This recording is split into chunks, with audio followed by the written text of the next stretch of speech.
My dear Bagginses and Boffins, today we are talking about, you guessed it, the Lord of the Rings meme sessions once again. So, this is, for those of you who don't know, this is where we take a look at some humorous Lord of the Rings memes, explain them if they need explanation, and laugh at them if they're hilarious, and then critique them if they are completely missing the point.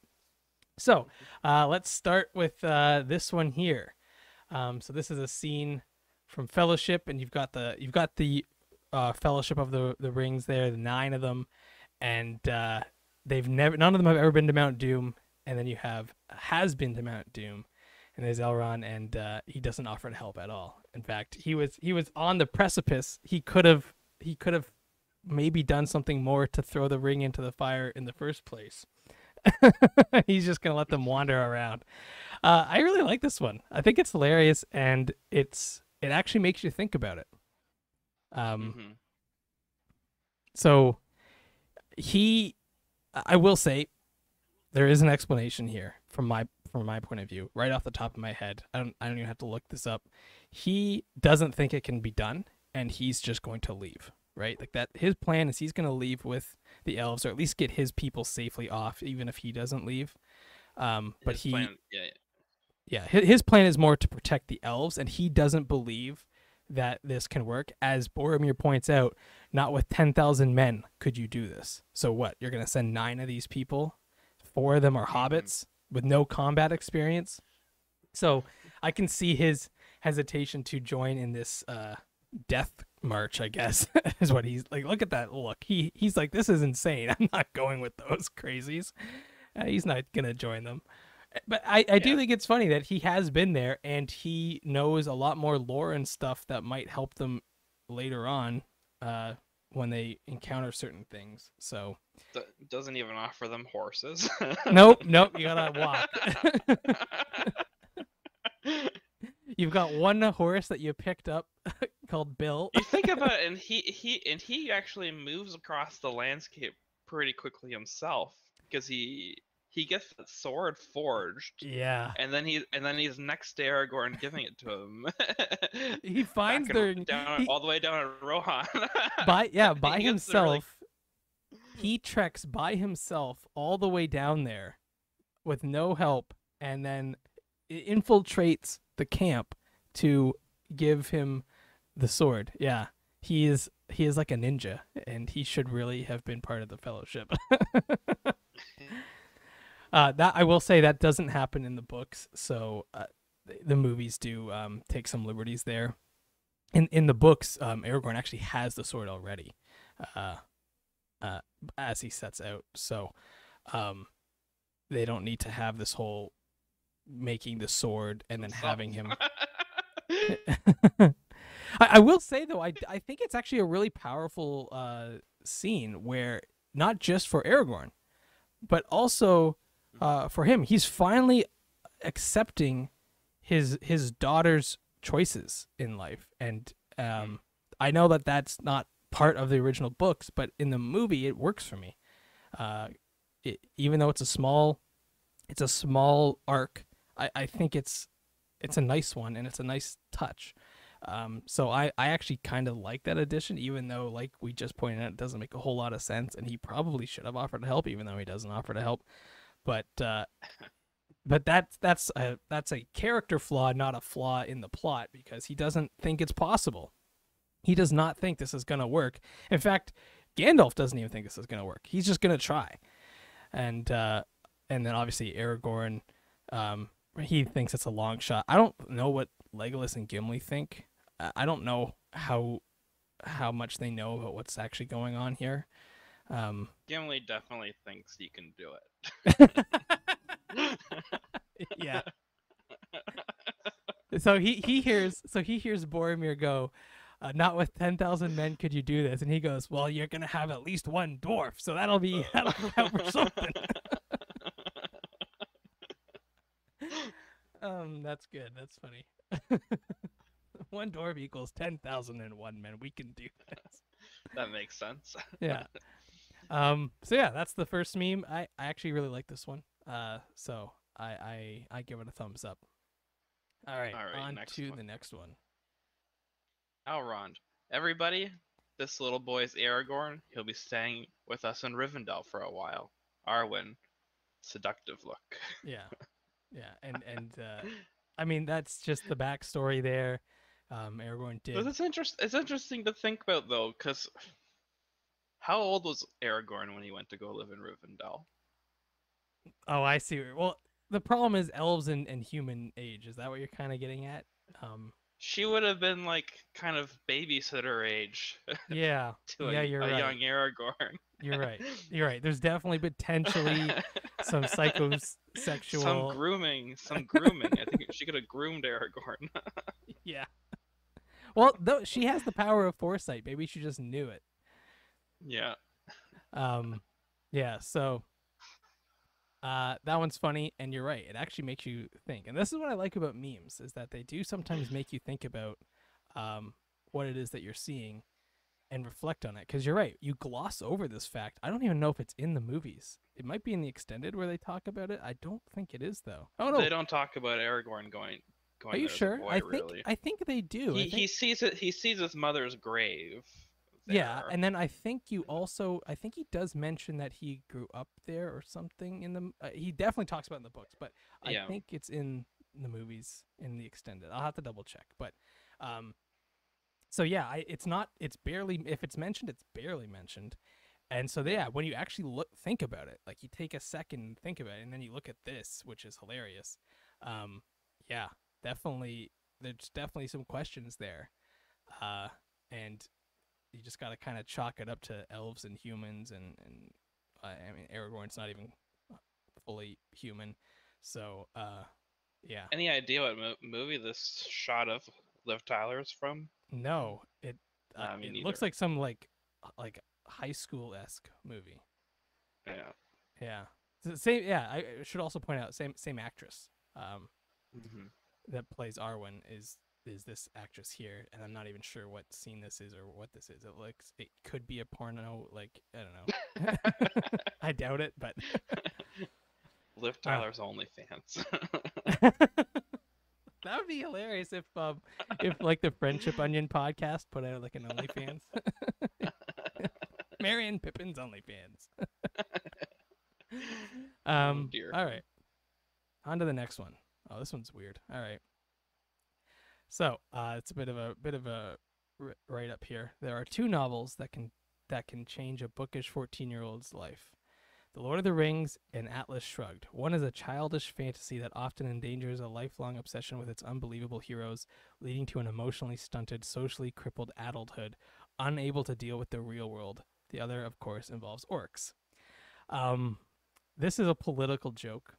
How much do I actually want to explain this? It's Ayn Rand has some terrible ideas about politics. You know more about philosophy than me. Yeah, Yeah. yeah. So there's some terrible ideas about politics and philosophy that involve a lot more individualism and just like if you're a failure, it's your fault kind of stuff. Like there's no external factors, and yeah. So it's kind of funny because I can see why people might get some of these feelings from Lord of the Rings, although I don't quite get the emotionally stunted. I think that line makes this meme not make sense because as we've talked about before, The Lord of the Rings is actually one of the most emotionally empowering movies I think I have ever seen, just in terms of how the heroes are true to their feelings. They don't hide them. They are fine to show when they're sad, when they're angry, and it You're right. allows. The emotionally stunted part's particularly wrong because I was just thinking about unable to deal with the real world. Thinking a couple videos back where the gentleman decides to, I've had enough. I want to live in my own shire. I'm Yeah, unable to deal with the real world.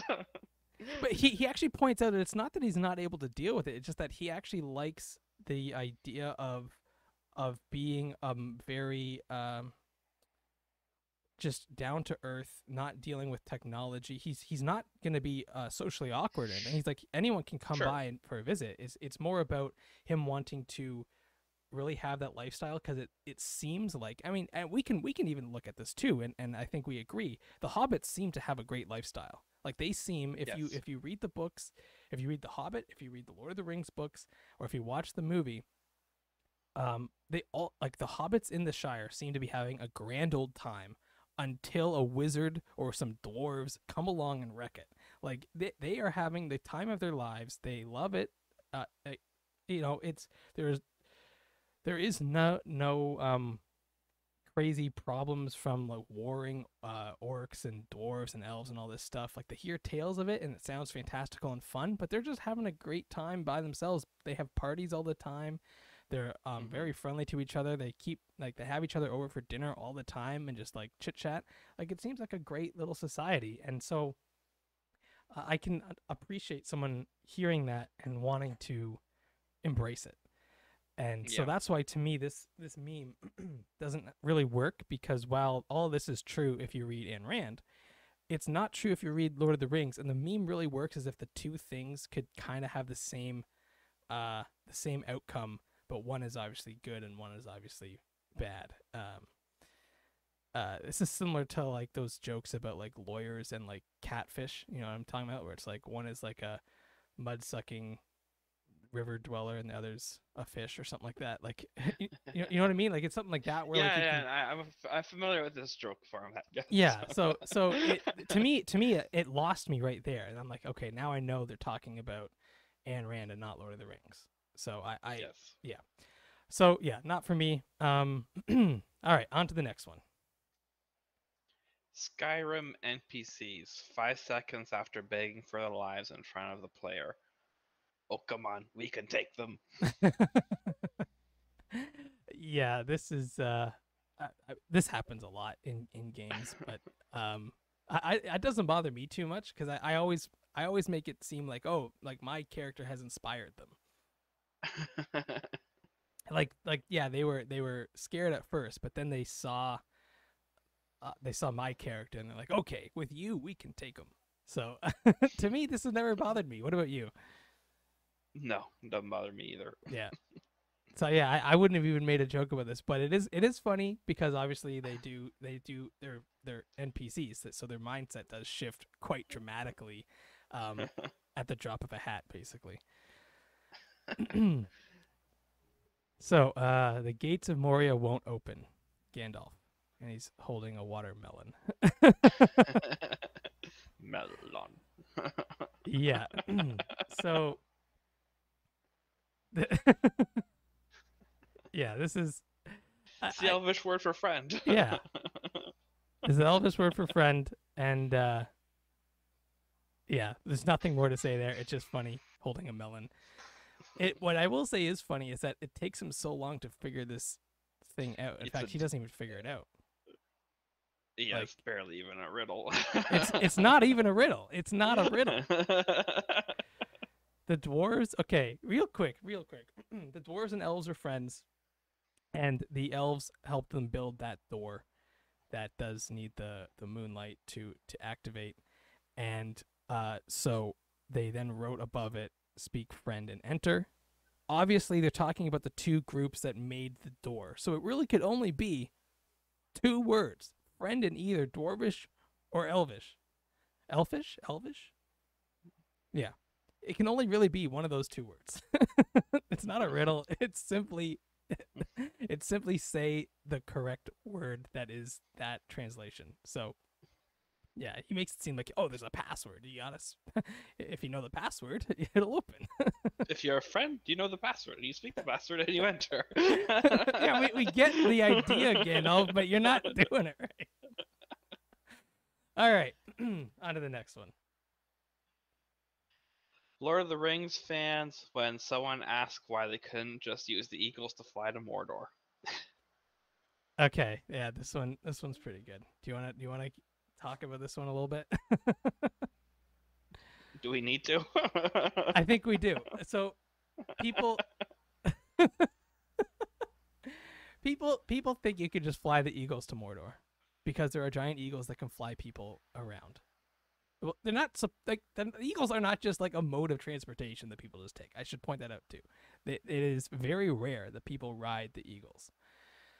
But in this particular context, it's the joke is that it's an elaborate explanation that requires the fan of Lord of the Rings to kind of go into some extreme detail about why you can't fly the eagles to Mordor. I don't actually think it's that complicated.